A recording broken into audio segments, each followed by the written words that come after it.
Ahí ya deben estar viendo la presentación. Entonces, pues estas son... La diabetes hace parte de las enfermedades crónicas no transmisibles, que ya las hemos visto, y este cuadro ya lo hemos visto. Y es para decirles que el sobrepeso y la falta de ejercicio o el sedentarismo conducen a lo que se denomina hoy en día síndrome metabólico, que es alteraciones en los lípidos, alteraciones en la glucosa, sobrepeso y obesidad y diabetes mellitus. La dislipidemia clásica acá, en esta obesidad, esto sería aumento de los triglicéridos, disminución de las HDL, ya se las he dicho. Entonces habría 5 características de un paciente con síndrome metabólico. Las 2, o sea, aumentado los triglicéridos, disminuido las HDL, diabetes mellitus tipo 2, hipertensión, sobrepeso y obesidad. Sobre todo, aumento de la obesidad visceral. Acuérdense que la obesidad visceral también es denominada obesidad tipo manzana, obesidad del hombre, obesidad androgénica. Un perímetro mayor de 90 en mujeres o de 94 en hombres para nosotros, para los colombianos o para los latinoamericanos, implica un riesgo o un aumento en el riesgo de sufrir diabetes.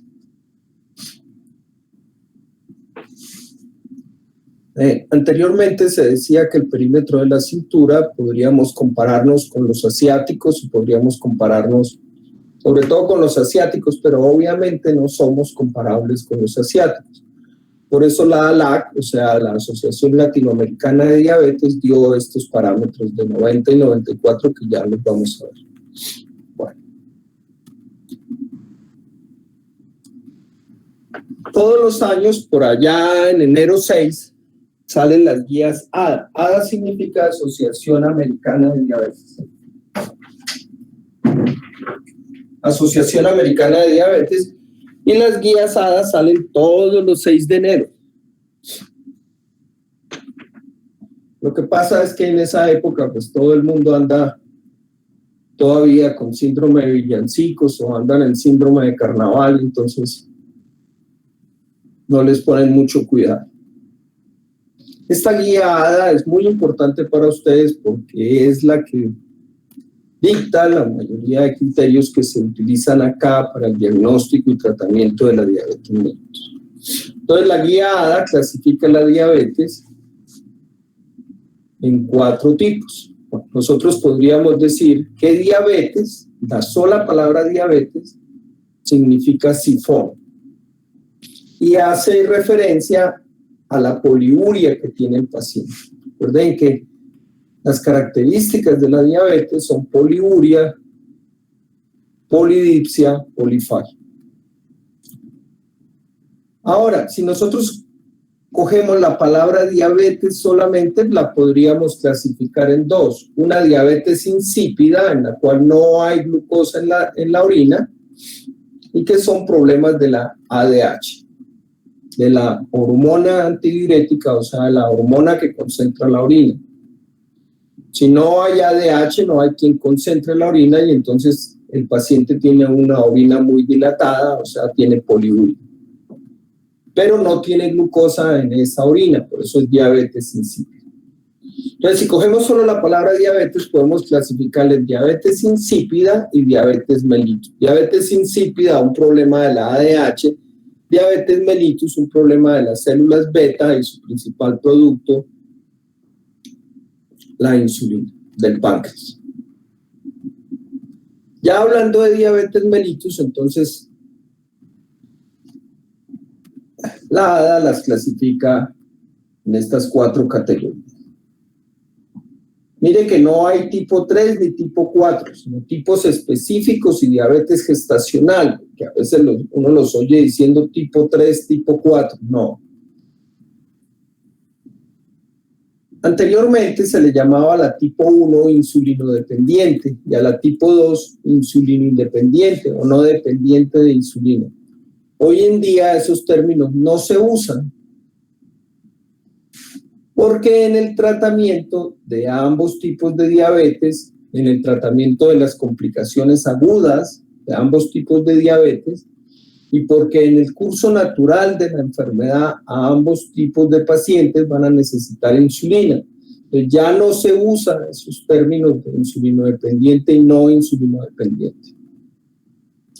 Bueno. Ahora, en la diabetes mellitus tipo 1, pues no hay células beta, no hay, el páncreas del paciente no tiene células beta.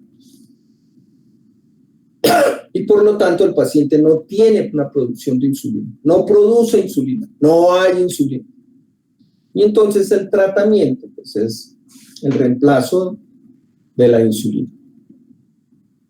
En la diabetes tipo 2, dice, debido a una pérdida progresiva de la secreción adecuada de insulina de las células beta, con frecuencia en el contexto de resistencia a la insulina. Les voy a explicar eso. En el tipo 2 hay producción y secreción de insulina. O sea que el paciente con tipo 2 tiene células beta y produce y secreta insulina. Pero pasan dos cosas. Una, no la produce, pero no la puede secretar. O sea, tiene defectos en la secreción de la insulina. Dos, la secreta, pero los órganos periféricos no responden a ella. Principalmente tejido adiposo, tejido muscular e hígado no responden a ella. Entonces el paciente tiene una resistencia a la acción de la insulina. Entonces vean que tenemos dos grandes grupos allí. Pacientes que producen insulina pero no la pueden secretar, pacientes que producen y secretan insulina pero tienen resistencia a la insulina. La obesidad está relacionada con la resistencia a la insulina. El tejido adiposo visceral se comporta como un órgano endocrino y libera unas sustancias que se conocen con el nombre de adipoquinas. Y la mayoría de esas adipoquinas, liberadas por el tejido adiposo, producen resistencia a la insulina. Por eso la diabetes mellitus tipo 2 tiene tanto que ver con la obesidad. También pueden ustedes escuchar que la diabetes tipo 1 es frecuentemente de jóvenes, que se presenta en las primeras etapas de la vida, y la diabetes tipo 2 es la diabetes del adulto.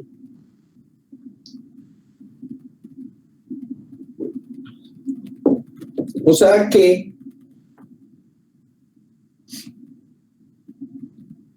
un paciente diabético tipo 2 puede tener algún grado de disfunción en la secreción, algún grado de resistencia a la insulina, ya sea del tejido periférico adiposo o muscular, o ya sea del hígado. Por eso pueden encontrar ustedes resistencia periférica o resistencia central, haciendo referencia a esta última, a la resistencia hepática. Y la periférica, tejido muscular y tejido adiposo.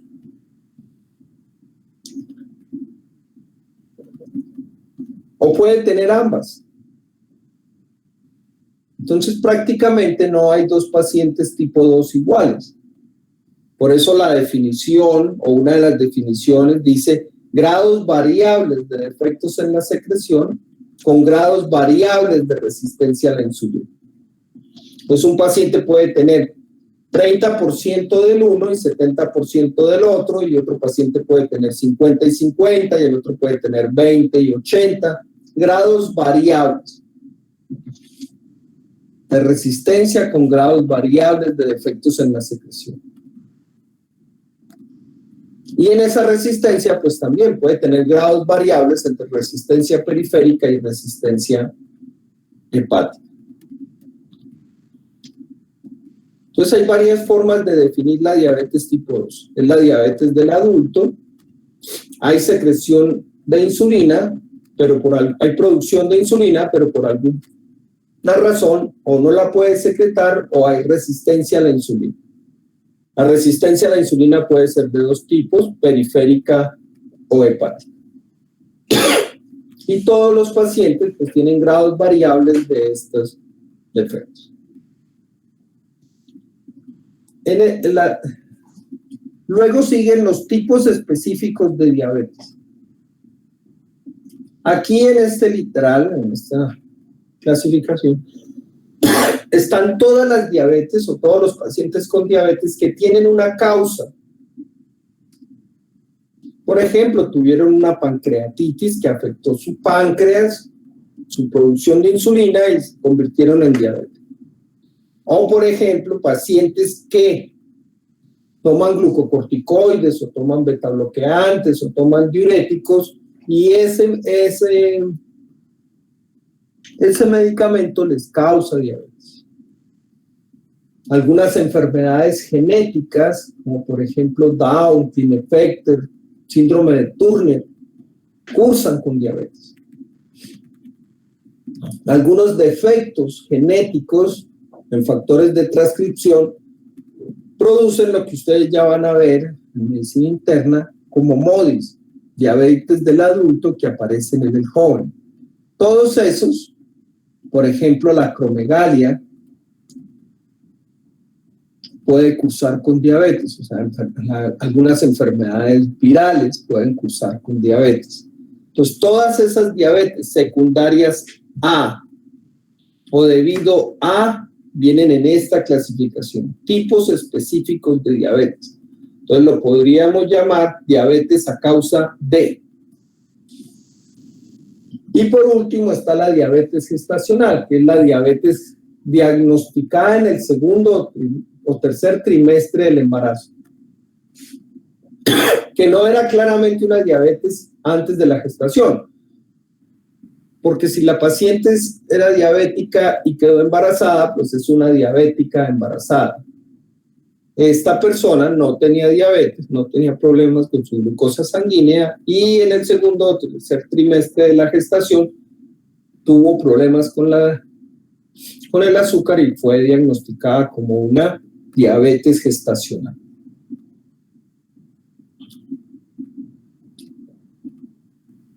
Más o menos esto es lo que pasa en un paciente diabético tipo 2. Parece complicado, pero se los voy a explicar.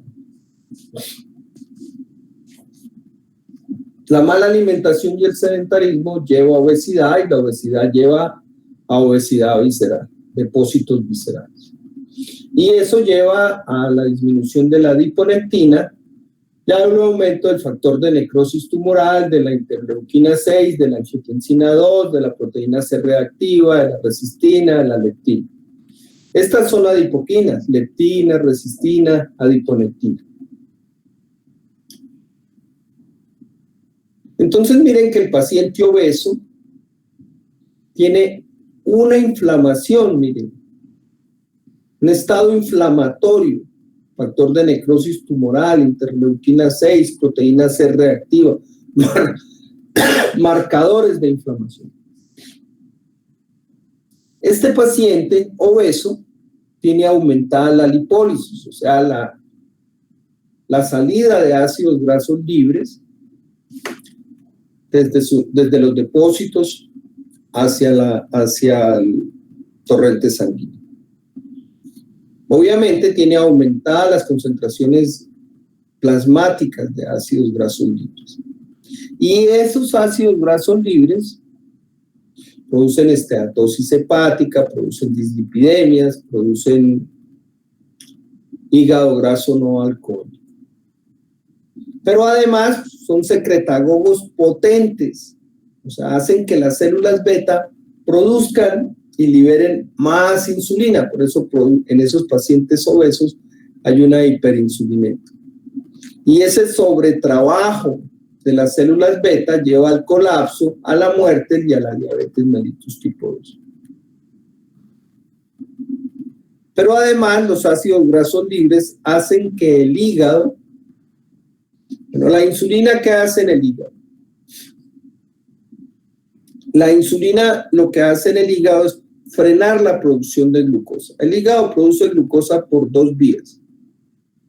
Rompe glucógeno o produce glucosa a partir de fuentes que no sean carbohidratos, o sea, gluconeogénesis y glucogenosis.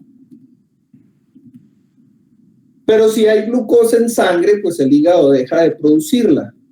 Pero en esos pacientes obesos, a pesar de que hay glucosa en sangre, el hígado sigue produciendo glucosa. Entonces aumenta la producción hepática de glucosa, hiperglucemia, diabetes mellitus tipo 2. Y además los ácidos grasos libres disminuyen la utilización de glucosa en el músculo esquelético, lo cual aumenta las concentraciones de glucosa sanguínea, lo cual produce hiperglucemia, lo cual produce diabetes mellitus tipo 1.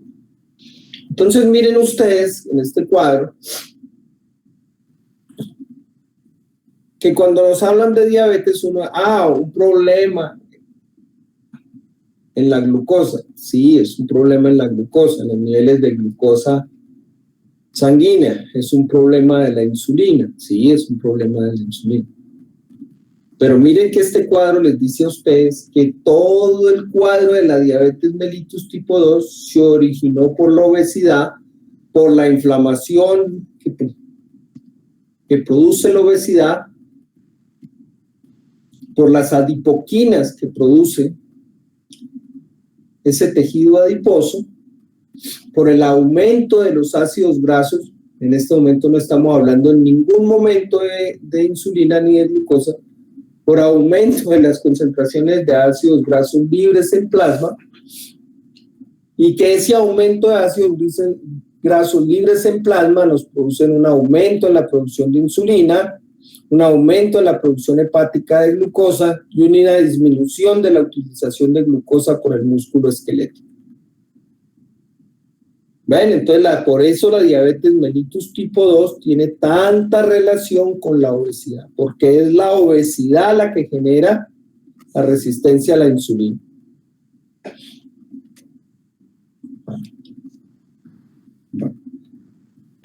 Esto es más o menos lo que le pasa a un paciente obeso. Inflamación, aumento de los triglicéridos, disminución de las HDL, hipertensión, estado protrombótico. Estos pacientes obesos tienen el PAI-1 aumentado. El PAI-1 es el activador del inhibidor del plasminógeno tisular. El inhibidor del plasminógeno tisular, pues obviamente inhibe el plasminógeno tisular, que normalmente el plasminógeno tiene la función de disolver los coágulos fisiológicos, los trombos fisiológicos. Pero en los pacientes obesos, o en los pacientes con síndrome metabólico, o los pacientes con diabetes, está inhibido porque hay un inhibidor, el PAI-1, que lo está inhibiendo. O sea que en un paciente diabético cualquier trombo va a durar más tiempo, aumentando el riesgo, pues que se embolice y vaya a formar un trombo más adelante. Estrés oxidativo, resistencia a la insulina, aumento de la glucosa sanguínea, obesidad abdominal. De esos cinco indicadores, o sea, dislipidemias, que serían 2, disminución de los triglicéridos, aumento de los triglicéridos, disminución de las HDL, obesidad abdominal o perímetro de la cintura alterado, hipertensión y diabetes. De esos 5, con que tenga 3, el paciente está clasificado como síndrome metabólico. Y ese síndrome metabólico nos lleva a diabetes mellitus, a hígado graso no alcohólico, a enfermedad cardiovascular, a cáncer, a desórdenes neurológicos, a síndrome de ovario poliquístico en las mujeres.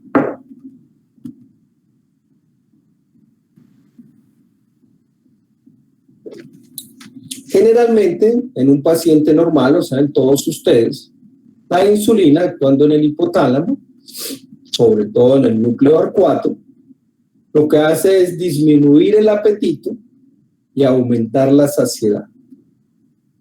Al actuar sobre el neuropéptido Y, el gen relacionado con agouti, el péptido relacionado con el gen agouti, la opiomelanocortina y el transcrito relacionado con cocaína y anfetaminas. Pero miren ustedes que en el paciente diabético estaría al contrario. No hay insulina o hay resistencia a la acción de la insulina, tendríamos el estado contrario, un aumento del apetito y una disminución de la saciedad. Acuérdense ustedes que la diabetes, que la hipertensión son enfermedades crónicas, que cuando se diagnostican, cuando usted diagnostica al paciente como hipertenso, usted diagnostica al paciente como diabético, ese paciente llevaba 10 años con el problema, 15 años con la hipertensión, 20 años con la hipertensión, 15 años con el problema de la diabetes. ¿Ven? Solamente que en este momento fue diagnosticado con diabetes o con hipertensión, pero es una enfermedad crónica, por eso ustedes escuchan hablar de que la hipertensión es el enemigo silencioso. En el momento en que el paciente es diagnosticado con diabetes, pues ya tiene generalmente daños en órgano blanco porque ha venido sufriendo de los problemas de azúcar en sangre desde hace mucho tiempo.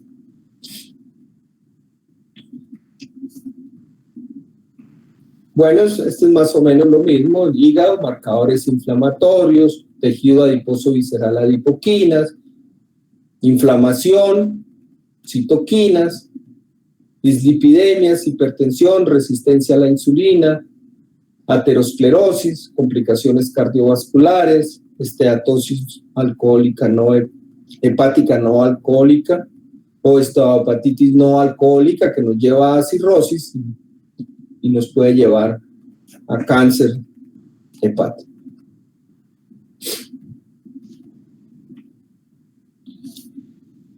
Entonces, salió un artículo en que hablaban del octeto ominoso, o sea, de las 8 características de un paciente diabético o lo que le estaba pasando a un paciente diabético. Esto es muy importante que se lo aprendan porque se los van a preguntar, sobre todo el doctor Vargas, el endocrinólogo, le gusta hablar del octeto ominoso.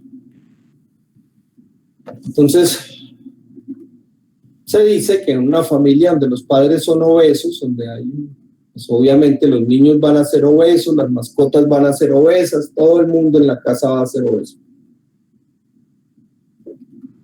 Y que esos pacientes tendrían 8 características. Aumento de la producción hepática de glucosa, mire, aumento de la glucogenólisis, o sea, el fraccionamiento del glucógeno, y aumento de la gluconeogénesis, o sea, aumento de la producción de glucosa a partir de fuentes que no son carbohidratos. Disfunción de los neurotransmisores, que era lo que ya les había explicado, y esa disfunción lleva a aumento del apetito y disminución de la saciedad, lo cual lleva a obesidad. Aumento de la lipólisis, ya lo habíamos visto, lo cual lleva a hiperinsulinemia, lleva al aumento de producción hepática de glucosa y lleva a la disminución de la utilización de glucosa por el hígado. Aumento de la reabsorción renal de glucosa. Los transportadores SGLT2 son muy importantes en reabsorber la glucosa que sale en la filtración glomerular, pero son muy potentes. Entonces, toda la glucosa que sale en la tasa de filtración glomerular es reabsorbida. Para que empiece a aparecer glucosa en la sangre, en la orina, es porque los niveles de glucosa en sangre están muy altos. Aumento de la secreción de glucagón, lo cual nos va a producir más hiperglucemia. Disminución del efecto de las incretinas. Bueno, entonces cuando nosotros consumimos alimentos, cuando una persona consume alimentos, El tracto gastrointestinal secreta dos sustancias. La más importante es el GLP-1, o sea, el péptido análogo al glucagón. El otro es el GIP, péptido insulinotrópico, dependiente de glucosa. Esos dos, el GLP-1 y el GIP, se denominan incretinas. Entonces, ¿qué son las incretinas? Son sustancias que produce el organismo a consecuencia de la alimentación, que son absorbidas, van a páncreas y producen la liberación de insulina.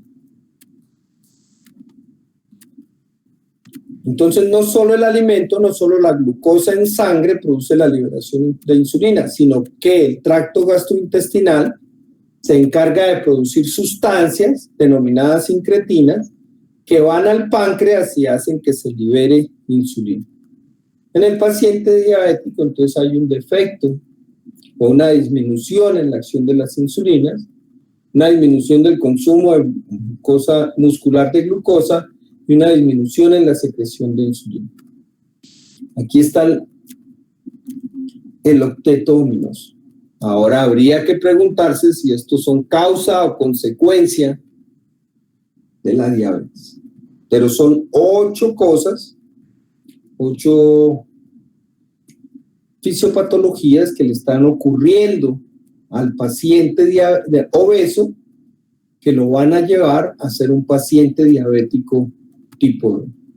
Entonces, disfunción en los neurotransmisores, aumento de la lipólisis, aumento de la reabsorción renal de glucosa, aumento de la secreción de glucagón, aumento de la producción hepática de glucosa, disminución de la secreción de insulina, disminución del consumo muscular de glucosa y disminución del efecto incretino, el octeto ominoso. Luego, en el 2016, dijeron que no eran 8, no era el octeto ominoso, sino que eran 11. Más o menos son las mismas. Disminución de la función de las células beta, disminuye la función, disminuye el número, la masa, y disminuye la producción de amilina, que ya lo podemos ver. La amilina es otra sustancia secretada por las células beta que, entre otras cosas, produce saciedad. Disminución del efecto incretina, aumento de la secreción del glucagón, aumento de la lipólisis, disminución del consumo muscular de glucosa, gluconeogenia, aumento de la producción hepática de glucosa, aumento del apetito, disminución de la dopamina en la mañana.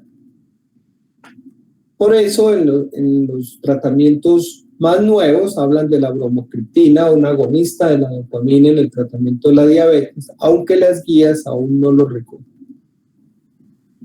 Disminución de la producción de GLP-1, o sea, disminución del efecto incretina, porque se dice que el paciente obeso tiene una microbiota intestinal anormal. Aumento de la reabsorción gastrointestinal de glucosa. Inflamación, ya lo habíamos visto, o sea, entonces pueden ser 8 o pueden ser 11 que son más modernos, pero es lo que le está pasando al paciente con adiposidad visceral.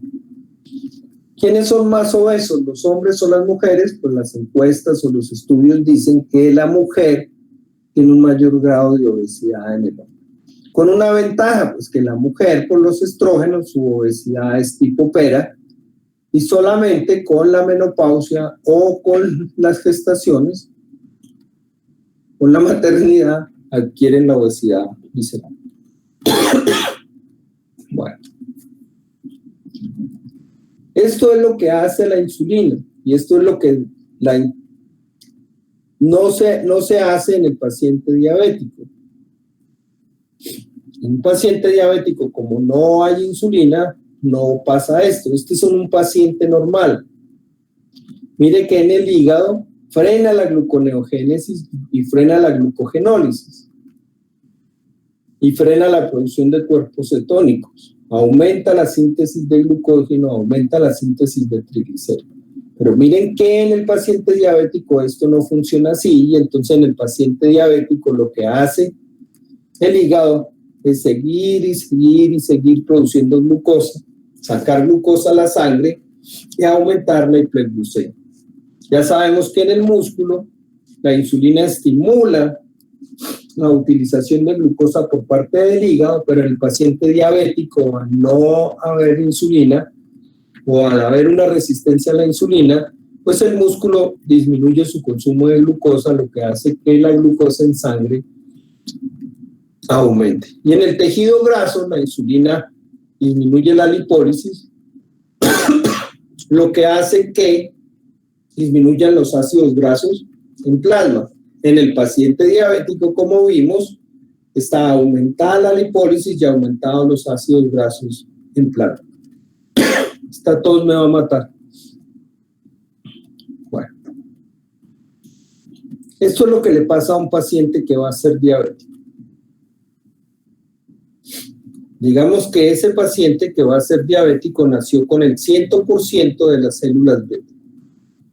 Y por alguna razón, sea inmunológica, por ejemplo, en la diabetes tipo 1, o sea por sobreproducción o por sobrecarga de trabajo de las células beta, se van muriendo. Entonces el paciente a lo largo de su vida va perdiendo porcentaje de células beta. Un paciente es declarado diabético tipo 2 cuando le quedan menos del 20% de sus células beta. O sea que las células beta son muy eficaces. Mire que aquí con un 30% de células beta por acá, aún el paciente no se ha dado cuenta, no ha tenido síntomas de la diabetes.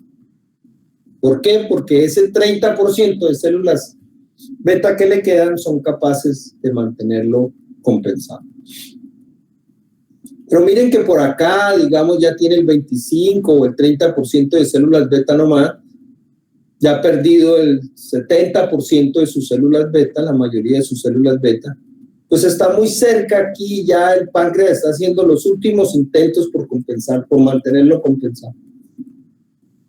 Pero el paciente entró a la pubertad, el paciente tuvo un infarto, tuvo una infección, el paciente consumió drogas, estrés.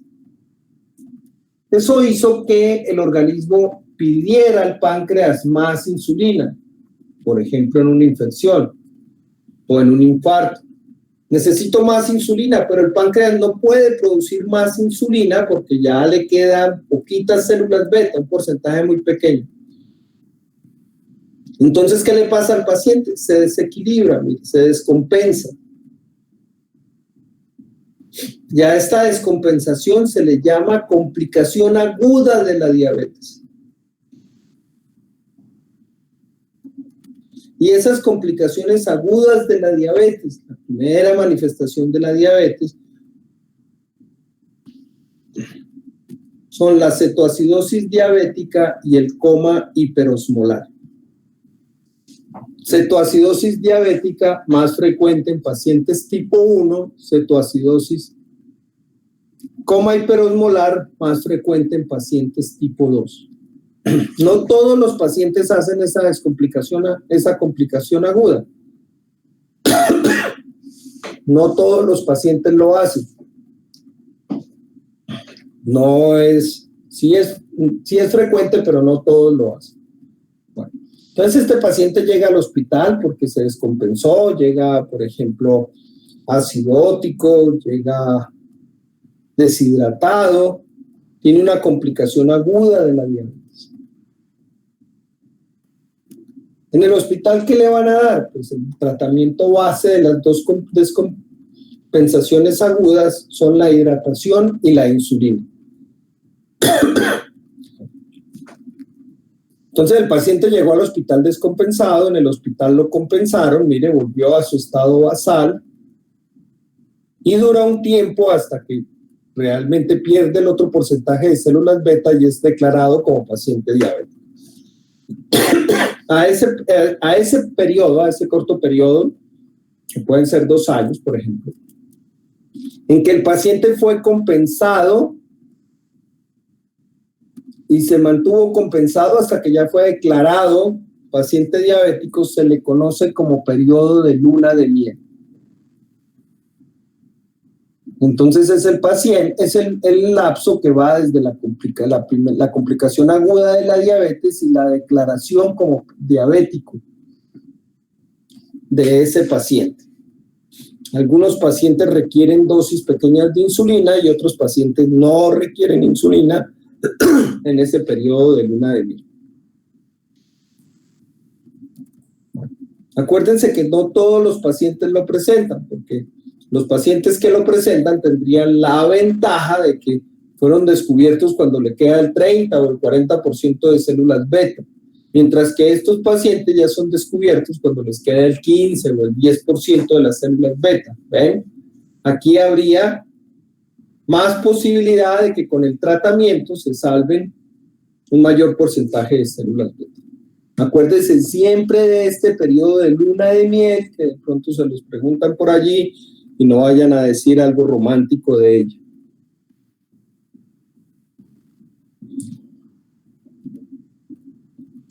Esta es la cetoacidosis diabética. Parece complicado, pero se las voy a explicar. ¿Qué es lo primero que le pasa a un paciente diabético? Pues cae la insulina. Y al caer la insulina, ¿qué pasa? Aumentan las hormonas contrarreguladoras. Siempre acuérdense de ello. Baja la insulina, aumentan las contrarreguladoras. ¿Cuáles son las contrarreguladoras? La noradrenalina, el glucagón, la hormona del crecimiento,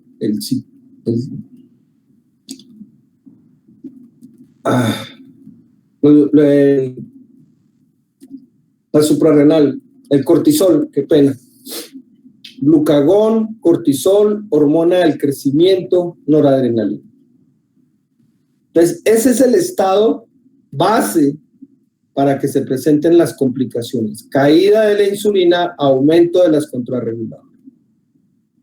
¿Qué hacen eso? ¿Qué pasa con eso? Hay una gran lipólisis. Y esa lipólisis hace que haya una gran utilización de los ácidos grasos por parte de las mitocondrias. ¿Por qué se activa una enzima que se llama palmitoiltransferasa de carnitina 1? Esa palmitoiltransferasa de carnitina 1 hace que los ácidos grasos libres puedan ser utilizados por la mitocondria para la producción de energía. Normalmente el residuo de esa producción de energía son las cetonas, son los cuerpos cetónicos o son cetoácidos o ácidos cetónicos. Y normalmente los neutraliza el bicarbonato. Pero en el paciente diabético se producen tantos que el bicarbonato colapsa. Y entonces empiezan a acumularse los cuerpos cetónicos en la sangre. Entonces miren que los cuerpos cetónicos, donde el más preponderante o el más importante es el beta-hidroxibutirato, el otro es el acetoacetato. Empiezan a aumentar el beta-hidroxibutirato y el acetoacetato. Y eso nos produce un aliento afrutado que ustedes pueden descubrir en el paciente. Entonces, mire, aumentan las cetonas y como son cetoácidos, pues no producen una acidosis. Entonces, el paciente tiene aumentada la cetona, tiene acidosis 6.8 a 7.3 de pH. Pero por el otro lado, como no hay insulina, el hígado sigue produciendo glucosa y por lo tanto la glucosa en plasma está alta. Miren, entre 250 a 600 miligramos por decilitro. Y esa gran concentración de glucosa pues nos produce una diuresis osmótica y nos produce una deshidratación y nos produce un aumento de la osmolaridad. Entonces, ¿cuáles serían las características de su paciente Con cetoacidosis, pues un aumento de la acidosis, de los cuerpos cetónicos, una acidosis, un aumento de la osmolaridad y un aumento de la glucosa plasmática. ¿Cuál sería el tratamiento? Pues uno, líquidos, porque está deshidratado el paciente. Y dos, insulina, porque la caída de insulina fue la que produjo todo el desencadenamiento de todo. Cayó la insulina, aumentaron las hormonas controladoras. ¿Estamos? Bueno. Donde terminan los parámetros de la acidosis, comienzan los parámetros del coma hiperosmolar. Ya se los voy a explicar. Entonces, resumiendo, ¿qué le pasa al paciente con cetoacidosis diabética? Bueno, la cetoacidosis diabética es una complicación aguda, es más frecuente en pacientes diabéticos tipo 1 y se inicia con la caída de insulina y el aumento de las hormonas contrarreguladoras. Esa característica, disminución de la insulina y aumento de las contrarreguladoras, lleva a dos cosas. Uno, aumento de los ácidos grasos libres. Dos, aumento de la producción hepática de glucosa. El aumento de la producción hepática de glucosa lleva a aumento de la osmolaridad, a diuresis osmótica, a la deshidratación del paciente. Y el aumento de los ácidos grasos libres lleva a aumento de las cetonas, aumento del beta-hidroxibutirato y del acetato, que tienen como consecuencia la acidosis y el aliento afrutado. La complicación más grave de este cuadro es el edema cerebral que se produce en niños. Acuérdense que estamos hablando que se presenta sobre todo en diabetes mellitus tipo 1. Entonces aquí hay algunos, puede ser la primera manifestación de la diabetes mellitus, tiene una incidencia anual entre 5 a 8 casos por cada 1000 pacientes. Los pacientes con diabetes tipo 2 pueden presentarla, por eso les digo. Ustedes ya saben que la osmolaridad sérica efectiva está entre 280 y 300 milimoles por litro, que si ustedes suben de 300 hay letargo, confusión, y si suben de 330 se puede presentar coma.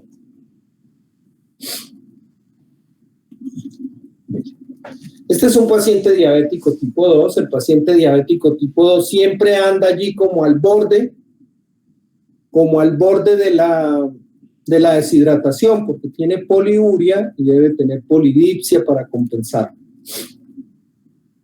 Si tiene algún precipitante, por ejemplo, pulmonía, sepsis, infarto del miocardio, estrés, accidente cerebrovascular, consumo de drogas, y el paciente deja de tomar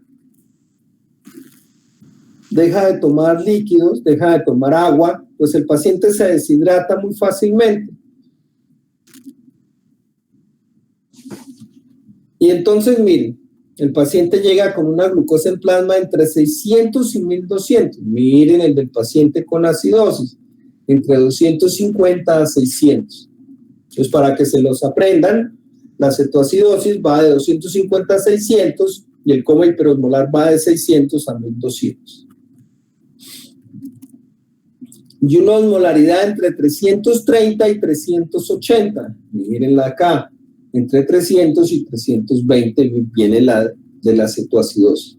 Y entre 330 y 380 la del coma hiperosmolar. El tratamiento, hidratación e insulina.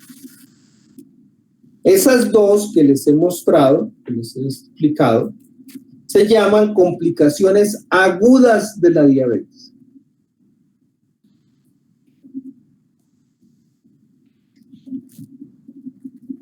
Otra complicación aguda, otra complicación de la diabetes, pues es la hipoglicemia. Generalmente se presenta en pacientes que están recibiendo hipoglicemiantes. Generalmente, o el que más lo causa, son las sulfonilúreas. Cuando la glucosa empieza a bajar de 70 miligramos por decilitro, es una alerta para el paciente diabético. Me está bajando la glucosa. Pero miren que en este momento solo está abajo de 70. no tiene síntomas el paciente, pero si él ve que la glucosa está por debajo de 70, pues es un síntoma de diabetes. Pero cuando la glucosa en sangre del paciente diabético está cercana a los 54 miligramos por decilitro, aparecen los síntomas del simpático. O sea, aparecen tanto el simpático como el parasimpático, pero lo del simpático es más importante, ya lo veíamos, porque los betabloqueantes pueden inhibir estos síntomas. Si la glucosa sigue bajando cerca de 50, entonces empiezan a aparecer los síntomas neuroglucopénicos. Entonces ya pide irritabilidad, confusión, visión borrosa. Ya no son síntomas del simpático, sino ya tiene un compromiso neurológico. Y cuando la glucosa baja por debajo de 30, pues hay pérdida de la conciencia y puede existir también convulsión. Bueno, por debajo de 30, la ADA considera que es una hipoglicemia grave. Los pacientes con diabetes mellitus tipo 2, por sufrir de la enfermedad, pues realmente presenta síntomas de hipoglicemia a concentraciones más bajas de glucosa. Se cree que en esos pacientes la barrera hematoencefálica aumenta los receptores GLUT1 y entonces a niveles más bajos de glucosa el cerebro está como compensado. Bueno.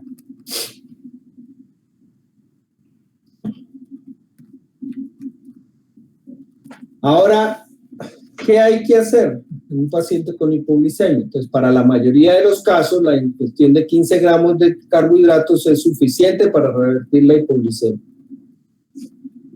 Entonces, por eso les dicen al paciente que tenga, por ejemplo, una Coca-Cola, una barra de cereales, esas que tienen altísimo azúcar, una chocolatina para aumentar los niveles de glucosa en el momento en que él sienta que hay hipoglicemia.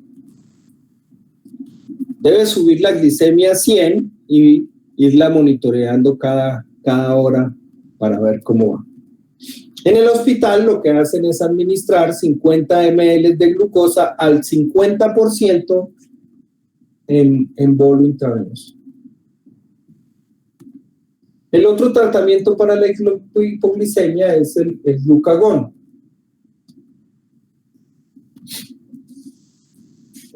Un miligramo de glucagón. Y después se debe instruir a los pacientes para la administración subcutánea o intramuscular del glucagón. Obviamente los pacientes, por si el paciente diabético pierde el conocimiento debido a la hipoglicemia. Miren que ese miligramo de glucagón solo sube 36 miligramos por decilitro la glucosa alrededor de los 15 minutos después de su aplicación. Entonces, ¿para qué sirve el glucagón? Para aumentar la glucosa hasta un nivel en que el paciente pueda comer.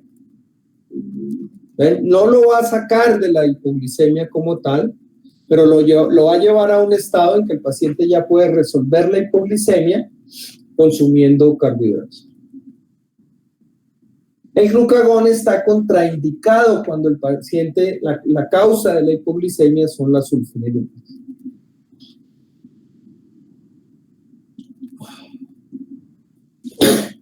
Hasta allí tenemos, señora. En los pacientes que están recibiendo sulfonilureas, unos hipoglicemiantes que ya el lunes los vemos. Y ya les explico allá por qué. Esas serían las complicaciones agudas. Entonces, por ejemplo, les preguntan a ustedes, ¿cuáles son las complicaciones agudas de la diabetes? Cetoacidosis diabética y coma hiperosmolar. ¿En qué pacientes se presenta la cetoacidosis? En pacientes tipo 1. Preponderantemente o mayoritariamente. ¿En cuáles se presenta el coma hiperosmolar? En diabéticos tipo 2. ¿Por qué no se presenta cetoacidosis en el tipo 2? ¿O por qué es rara la cetoacidosis en el tipo 2? Pues porque en el tipo 2 hay pequeñas concentraciones de insulina. No está el déficit total como en el paciente tipo 1. Con los años, el paciente diabético empieza a sufrir o desarrolla complicaciones crónicas de la diabetes. Y entonces esas se dividen en vasculares y no vasculares. Y las vasculares se dividen en microangiopatías y macroangiopatías. Las micro son la retinopatía diabética, la nefropatía diabética, la neuropatía diabética. Miren ustedes que son los órganos que pueden captar glucosa sin necesidad de insulina. O sea, son los órganos que tienen receptores GLUT1 pegados a la superficie celular. Y entonces en ellos pueden captar glucosa siempre, con o sin insulina. Y como hay tanta glucosa en sangre, entonces estos tejidos están intoxicados por el exceso de glucosa. Acuérdese que el tejido adiposo y el tejido muscular tienen receptores GLUT4. Pero estos receptores GLUT4 están en el aparato de Golgi. Necesitan la insulina para que ese receptor GLUT4 salga a la superficie y pueda captar glucosa. Si no hay insulina, pues el receptor GLUT4 permanece en el retículo, en el aparato de Golgi. Entonces, el tejido adiposo y el tejido muscular no pueden captar glucosa. Macroangiopatías, coronariopatía isquémica, enfermedad vascular periférica, accidente cerebrovascular. Las microangiopatías, son típicas de la diabetes. Es la inflamación o el engrosamiento del daño microvascular.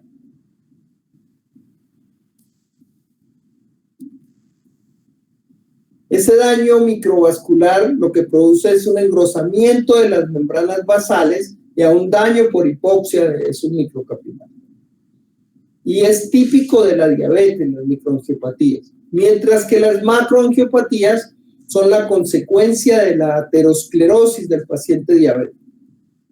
No son propias de la diabetes. Son propias de la aterosclerosis. Por ejemplo, de las dislipidemias también. Y esas angiopatías nos llevan a coronariopatía isquémica, enfermedad vascular periférica, accidente cerebrovascular. No vasculares, afecciones de la piel, hay un ennegrecimiento, por ejemplo, en las zonas maleolares, cataratas, gastroparesia, que es una consecuencia de la neuropatía, del daño en el sistema nervioso autónomo, glaucoma y disfunción sexual. El paciente diabético tiene una disminución de la producción de óxido nítrico y de la vasodilatación. Y eso nos lleva a que los cuerpos cavernosos no se dilaten, no se puedan llenar de sangre para producir la erección. Entonces, ya saben ustedes, complicaciones agudas, cetoacidosis, coma hiperosmolar, complicaciones crónicas, vasculares, no vasculares, y las vasculares, microangiopatías y macroangiopatías. Pero ¿por qué la diabetes es tan deletérea? ¿Por qué es tan agresiva con el organismo? Aquí hay 4 consecuencias del aumento de glucosa en sangre. Uno es que como hay tanta glucosa en sangre, empieza a pegarse ese exceso de glucosa a las proteínas y produce proteínas glicoxiladas, que ya habíamos hablado de ellas, por ejemplo la hemoglobina A1, la hemoglobina glicoxilada. Y esas hemoglobinas glicoxiladas, esas proteínas glicoxiladas, pues hacen que la proteína pierda su función. Al comienzo va una proteína, una glucosa. Una proteína con función y una glucosa con función. Si se unen, pues es un compuesto totalmente nuevo, ya no va a ser ni proteína ni glucosa, ya no va a tener función. Entonces, una causa importante de la diabetes son las proteínas glicoxiladas. Otro es que las células con receptores GLUT1, ya sabíamos, el riñón, el cristalino, el cardiovascular, el nervioso, pueden captar glucosa así no esté presente la insulina. Como hay tanta glucosa en sangre, pues esas células terminan intoxicadas con la cantidad de glucosa. Y esa cantidad de glucosa satura el ciclo de Krebs. Entonces la glucosa empieza a metabolizarse por otras vías, por ejemplo el de las exosas. Y el resultado es un aumento de un azúcar que se llama sorbitol en el interior de la célula. El sorbitol es una molécula grande que no puede abandonar la célula. Entonces, ¿qué pasa? Se convierte en una sustancia osmóticamente activa, no atraviesa la membrana, pero atrae agua hacia el interior de la célula. Y la célula empieza a sufrir daño osmótico.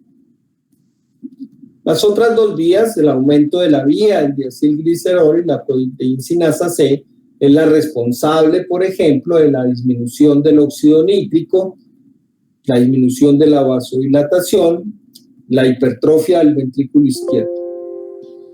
Y el aumento de la fructosa 6-fosfato sería la última razón de la fisiopatología de la diabetes, que entre otras cosas es el que aumenta el PAI-1, que es el que nos produce el estado protrombótico, o la hipercoagulabilidad del paciente diabético.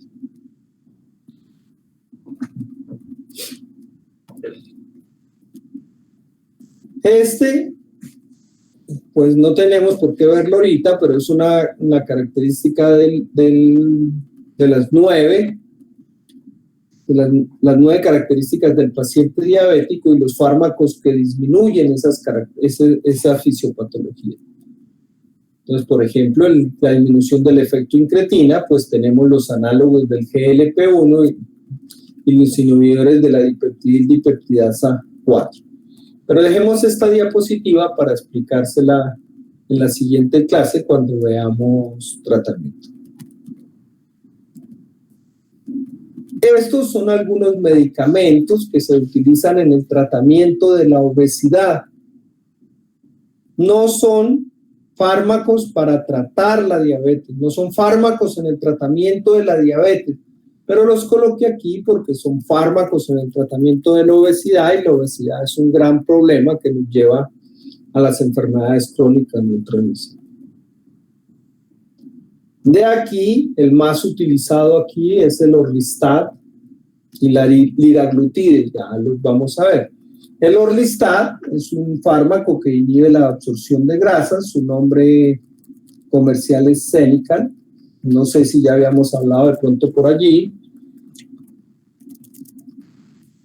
No funciona de mucho, su funcionamiento estaría condicionado a que el paciente cambie sus hábitos alimenticios. Si no, pues mientras toma Orlistat no se absorben las grasas, baja de peso. Cuando deje de tomar Orlistat, pues vuelve a aumentar de peso porque la absorción va a volver a los valores normales. Tiene muchos efectos adversos porque obviamente toda la grasa que no se absorbe va a salir en las heces y eso produce urgencia por defecar y produce pequeñas pérdidas o pequeñas fugas de materia fecal, lo cual no es muy agradable. La lorcacerina es un agonista selectivo de la dopamina y la fentermina es un fármaco que aumenta la secreción de noradrenalina y entonces produce saciedad. Aquí había otro, salió del mercado, no sé si todavía se consigue, que se llamaba sibutramina. También produce la liberación de noradrenalina y eso produce saciedad, o sea, más o menos como la cocaína. Pero ambos instalan el simpático, la fentermina y la sibutramina, por lo tanto, el riesgo en esos pacientes hipertensos, instaurarles el simpático, pues va a producir una crisis hipertensiva o puede producir una crisis hipertensiva. Fentermina más topiramato. El topiramato es un anticonvulsivante y un fármaco utilizado en el tratamiento de la migraña. No se sabe muy bien cómo actúa, pero se utiliza. El liraglutide también se utiliza acá.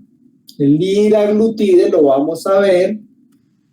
Es un agonista del receptor GLP-1, o sea, es una incretina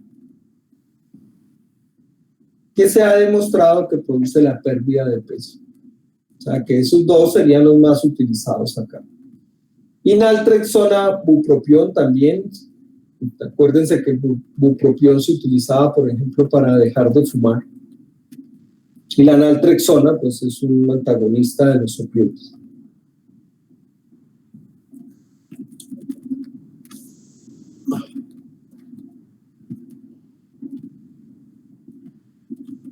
Bueno, les presento una cosa por aquí. Eso es más o menos lo que le pasa al paciente diabético.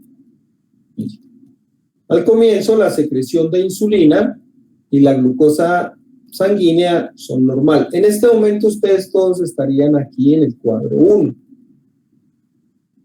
Pues por ser jóvenes, bellos e irrepetibles, uno pensaría que todos ustedes están acá. Una producción de insulina y una glucosa sanguínea plasmática normal.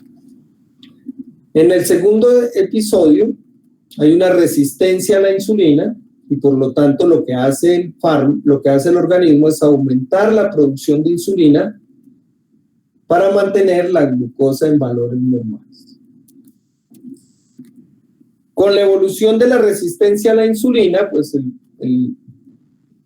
el organismo sigue secretando, sigue aumentando la producción de insulina, pero esta ya no es tan capaz para mantener al paciente controlado y los niveles de glucosa empiezan a subir en sangre. Y en la etapa 4, o sea, ya cuando diagnostican al paciente como diabético, es porque la sobrecarga de trabajo, estos 10 años de sobrecarga de trabajo, hacen que las células beta empiecen a morir, o el porcentaje de células beta viables cada día sean menores. Entonces cae el número de células beta, cae la producción de insulina y la glucosa empieza a aumentar en sangre.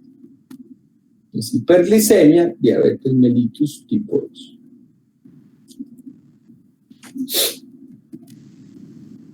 Este cuadro es súper importante para entender el tratamiento. Y en este cuadro le dice que la secreción de insulina en todos nosotros, o en todos ustedes que son jóvenes y sanos, es bifásica, tiene 2 fases, miren acá, 2 fases. Siempre hay niveles basales de insulina, o sea, nunca en ningún momento del día los niveles de insulina son 0. Siempre hay niveles basales, siempre. Pero a ese nivel basal, mire, a ese nivel basal que hay acá, a ese nivel basal, se le sobreponen unos picos prandiales, o sea, cuando ustedes, por ejemplo, desayunan, pues el páncreas produce una mayor cantidad de insulina para poder facilitar que la glucosa que esté allí pueda ser internalizada por los receptores GLU4 en el tejido adiposo y en el muscular. Saben que si ustedes desayunan, almuerzan, comen, tendrían 3 picos de estos a nivel en el día de concentración de insulina. Entonces, la secreción de insulina es bifásica. Unos niveles basales, o sea, el páncreas todo el día mantiene unos niveles basales, unas concentraciones basales de insulina, y 2, unos picos prandiales. O sea, un aumento de la insulina producida por las diferentes comidas del día. Como ustedes van a suministrar insulina a su paciente diabético, deben imitar lo más posible esta gráfica que es bifásica, de 2 fases. Entonces, allí la cosa se complica, porque ustedes saben que un fármaco aumenta sus concentraciones en el organismo, llega a una concentración máxima y luego se metaboliza y cae. Entonces, es muy difícil imitar estas 2 fases. ¿Cómo se hace? Entonces, hay unas insulinas de larga acción que duran hasta 24 horas actuando y dan los niveles basales. Usted a su paciente le da una insulina de larga acción y ya con eso le garantiza al paciente que todo el día va a tener niveles de insulina en sangre como el paciente normal, como el no paciente. Pero nos quedan las de las comidas. ¿Cómo hace usted? Entonces le dice, en el momento de la comida, usted se administra una insulina de acción rápida. Rápidamente da estos picos y rápidamente desaparece. Su acción es muy corta. Entonces, le damos al paciente una insulina de acción corta para que se administre cada vez que vaya a comer. ¿Qué les estoy diciendo? Que les estoy diciendo que todo paciente diabético debe recibir en su tratamiento 2 tipos de insulina. Una insulina de acción prolongada que da los niveles basales y unas insulinas de acción rápida que da los niveles prandiales. Generalmente,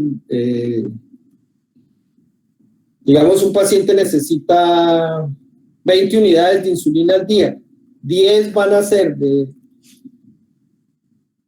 insulina de acción prolongada, que da los niveles basales, y las otras 10 se dividen en las 3 comidas. Entonces va a tener 3, 3 y 4 para las de acción rápida para las comidas. Entonces se deja las 4 unidades para la comida más grande, que en nuestro caso sería el almuerzo y en los europeos sería la cena. Y yo les traía otro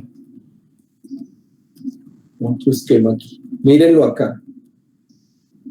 Miren las insulinas de acción prolongada, por ejemplo, la glargina o la Detemir, no tienen esta gráfica que sí tienen las insulinas de acción rápida. Entonces, producen o mantienen durante todo el día unos niveles basales. Y para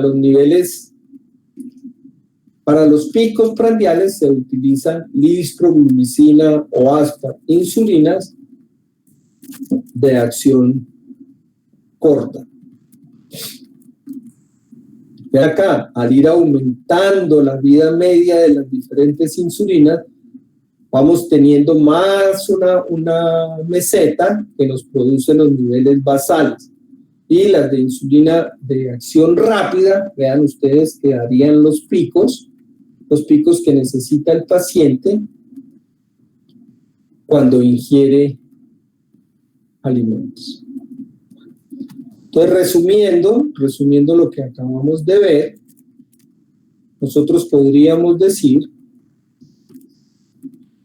que la diabetes mellitus la podemos clasificar en tipo 1, no hay células beta, no hay producción de insulina. Tipo 2, hay defectos en la secreción o en la resistencia o en la acción a la insulina. Que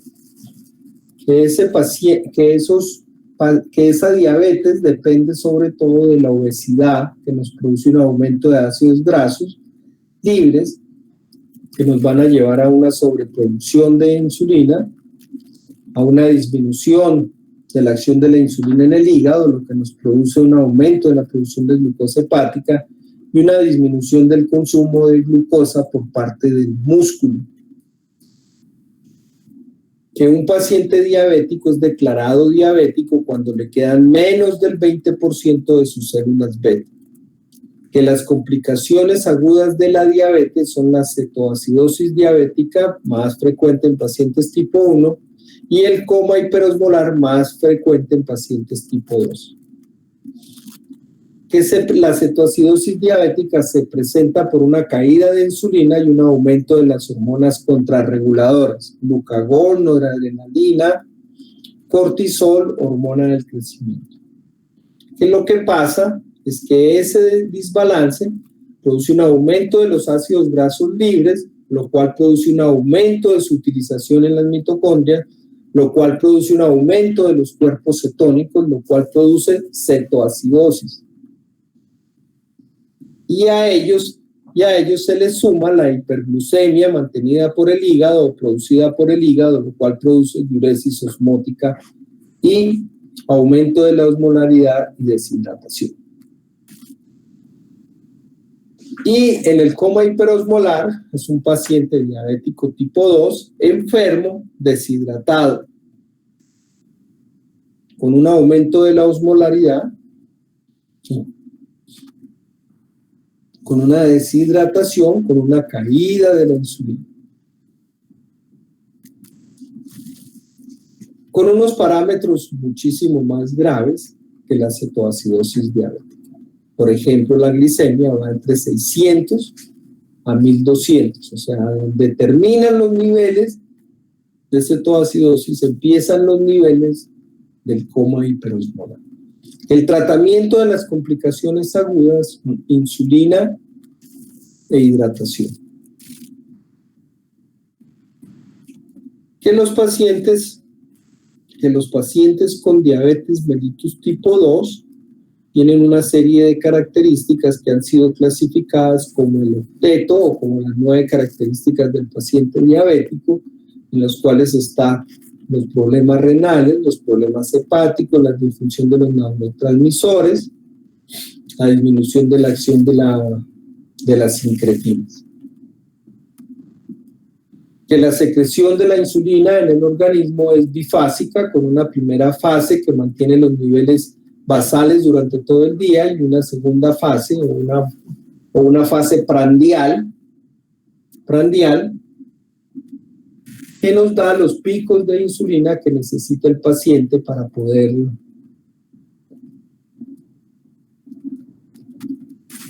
internalizar la glucosa durante los alimentos. Pero les muestro una cosa aquí y ya los dejo ir.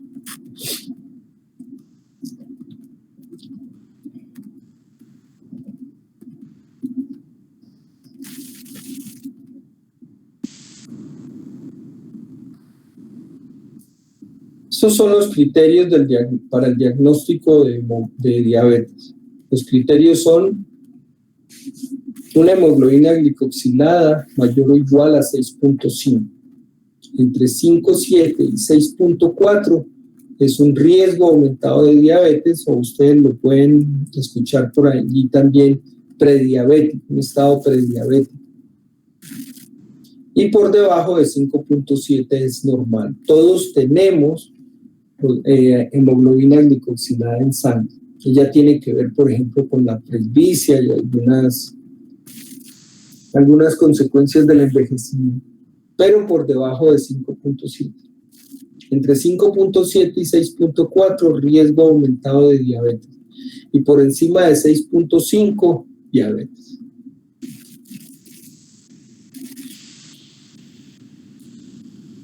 Bueno, en cualquier momento del día que le hagan una prueba a ustedes, por ejemplo, ahorita van y se hacen una prueba, su glucosa debe estar por debajo de 200.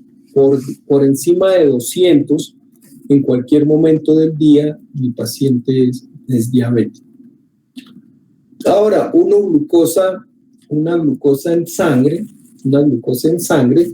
debe estar por debajo de 100, entre 100 y 125 miligramos por decilitro, riesgo aumentado de diabetes, y por encima de 126, diabetes. La glucosa en ayuno. Por debajo de 100 normal, entre 100 y 125, riesgo aumentado de diabetes, y por encima de 126 miligramos por decilitro, el paciente es diabético. Ahora, con la carga de glucosa, 75 miligramos gramos de glucosa anhídrida, y le toman la glicemia 2 horas después. Esta sería acá. Una glucosa mayor de 200, después de 2 horas de la carga de glucosa, es un paciente con diabetes. Por debajo de 140 normal, entre 140 y 199, riesgo aumentado de diabetes. Esas serían las 3 pruebas para el diagnóstico de diabetes: hemoglobina glicosilada, glicemia en ayunas y la carga de glucosa.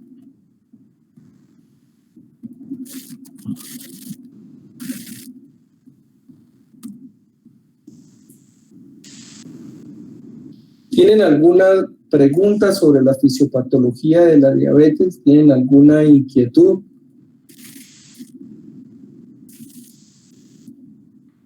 ¿Les queda claro la fisiopatología de la diabetes? Cualquier pregunta, pues me la hacen.